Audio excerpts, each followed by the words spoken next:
우유는 전 세계적으로 널리 바쁜 현대인들을 위해서 빼놓을 수 없는 간편식으로 자리 잡고 있는데요. 빵, 시리얼 등과 궁합이 좋고 미숫가루 등과 배합하여 간편하게 아침 식사를 대신할 수 있어 가장 사랑받는 음료 중 하나가 아닐까 싶습니다. 특히 우유는 비타민 B군이 풍부하고 소량의 단백질 및 필수 지방산이 골고루 함유되어 있어 성장기 어린이들에게 필수로 여겨지기도 합니다.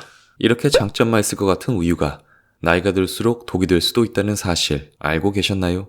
우유 속에 함유된 일부 물질들은 중장년 분들 일부에게 유궤양, 골다공증, 암세포 비대와 같은 문제를 일으킬 수 있다고 알려져 있으며 심지어 일부 아이들에게 자폐 증상을 일으킬 수도 있습니다. 이번 시간에는 우유의 어떤 성분이 이와 같은 문제점을 일으키는지 그 근거와 함께 이야기해드리는 시간을 가져볼까 합니다. 그리고 우유 대신 추천드리는 영양 만점 음료에 대해서도 설명드릴 예정이니 꼭 끝까지 시청해 주시기를 부탁드립니다. 여러분들은 치즈 혹은 피자를 드시고 나서 계속해서 이 음식들을 먹고 싶다는 중독적인 생각을 느껴보신 적은 없으실까요?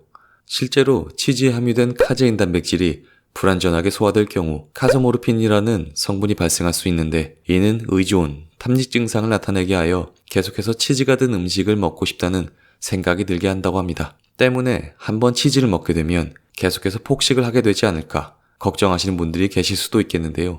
너무 걱정하지 않으셔도 됩니다. 이 카소모르핀은 DPP4라고 알려진 단백분해 효소에 의해 분해되어 의존성과 탐닉성이 그리 오래가지 않습니다. 하지만 일부 어린이들 중 이 효소가 선천적으로 적게 태어난 아이들의 경우 혈중 카소모르핀 수치가 높게 나타날 수 있는데 러시아의 램스 정신건강센터 연구에 따르면 이 아이들에게 흔히 자폐 증상이 발생된다고 합니다. 성인의 경우는 나이가 들수록 DPP4 효소의 수치가 점차 줄어들게 되는데 마찬가지로 카소모르핀의 분해 능력이 감소하게 되어 자폐와 비슷한 증상이 나타날 수 있습니다. 분해되지 않은 카소모르핀은 장을 통해 흡수된 뒤 혈액을 따라 뇌로 이동하게 되어 뇌의 일부를 손상시키는데 이를 통해 성인에게는 무책임, 게으름, 두려움 소실 등의 중독 증상이 나타나게 됩니다. 의존, 탐닉에서 벗어나 건강한 삶을 영위하기 위해서는 나이가 들수록 카제인이 함유된 우유, 치즈, 커피, 프림 등을 멀리 하시는 것이 좋습니다. 흔히들 매운 음식을 드실 때 쉽게 찾게 되는 것이 바로 우유입니다. 우유를 마시게 되면 입안은 물론 위장을 덮고 있을 것만 같은 매운맛이 씻겨내려가는 느낌을 받기가 쉬운데요. 실제로 우유에 포함된 지방 성분이 지용성을 띠는 캡사이신을 물보다 쉽게 씻어낼 수 있기 때문입니다. 그래서 매운 음식을 먹을 때 우유를 같이 마시게 되면 속이 덜 쓰리는 느낌을 받게 되는데요. 이런 이유로 언제든지 속이 쓰릴 때에도 우유를 찾는 분이 많습니다. 하지만 속이 쓰릴 때 우유를 드시는 것은 위궤양으로 이어질 수 있는 매우 위험한 행동입니다. 우유 안에는 다량의 칼슘이 포함되어 있는데 이 칼슘은 위장에서 위산 분비를 촉진시킵니다. 위장이 튼튼한 젊은 시절에는 크게 문제가 되지 않지만 위장점막 복구 능력이 떨어지는 중년 이후 혹은 위염이나 위궤양을 가지신 분들이 우유를 공복에 드시거나 속이 쓰리다고 자주 드시게 되면 위장 상태에 비해 과도한 위산이 분비되어 궤양이 더 악화될 수 있습니다. 또한 매운 음식에 들어있는 캡사이신이나 커피의 카페인, 술과 같이 위산 분비를 촉진시키는 음식과 우유를 같이 섭취하게 되면 심각한 위손상을 초래할 수 있으니 나이가 들수록 이러한 섭취를 피하시는 것이 좋습니다. 만일 매운 음식을 드셨는데 입안이 너무 매우실 경우에는 우유를 입에 넣고 가글 하신 뒤 그대로 뱉어내시는 것을 추천드립니다. 무지방이나 저지방 우유로는 큰 효과가 없다는 것도 참고하시면 좋을 것 같습니다. 우유는 멸치와 함께 칼슘의 대명사로 알려져 있어 우유가 골절을 일으킨다고 말씀드리면 고개를 갸우뚱하실 겁니다. 실제로 코넬 대학 연구진의 연구 결과에서 낙농업이 발달한 미국, 스웨덴 등지에서 노인 골반 골절 사망률이 유의하게 높다는 결과가 도출되었는데요. 이러한 원인이 나타나는 이유는 바로 우유가 산성식품이기 때문입니다. 음식은 크게 산성식품과 알칼리성 식품으로 나눌 수 있는데요. 산성식품에는 주로 밥, 국수, 빵과 같은 탄수화물과 쇠고기, 돼지고기와 같은 단백질 음식이 속해 있으며 알칼리성 식품에는 칼슘, 아연, 마그네슘 등의 미네랄이 풍부한 야채 등이 속해 있습니다.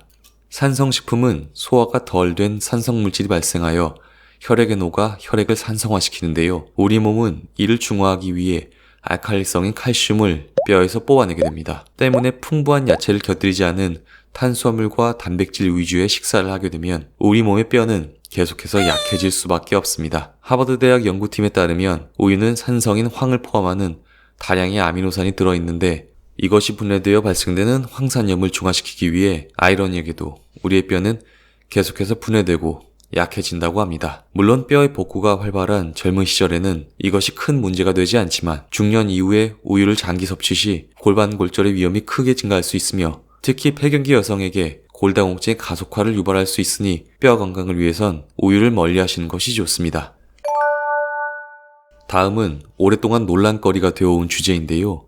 건강을 위해 마셨던 우유가 암을 키운다는 소리를 들으시면 황당할 것입니다. 그러나 안타깝게도 거짓은 아닙니다. 물론 우유를 아주 많이 드시는 분들에게만 해당되는 내용인데요. 젖소의 성장 호르몬이 사람의 체내에 들어오게 되면 성장 호르몬 분비를 촉진시키는데 이 성장 호르몬이 체내에 존재하는 암세포를 성장시켜 암에 이른다는 것입니다. 물론 해외의 연구 결과라 상대적으로 우유 섭취가 적은 국내에 적용하기에는 무리가 있을 수 있지만 하루 3장 이상의 우유 섭취는 피하시는 것이 좋습니다.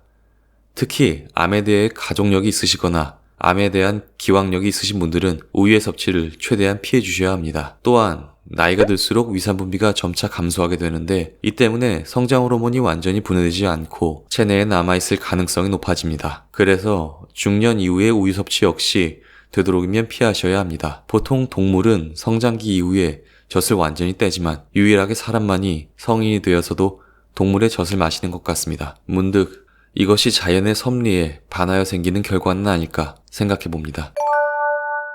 여러분들은 여태까지 우유의 어떠한 성분들이 문제가 되었으며 우유로 인해 발생될 수 있는 다양한 증상들에 대해 알아보셨습니다.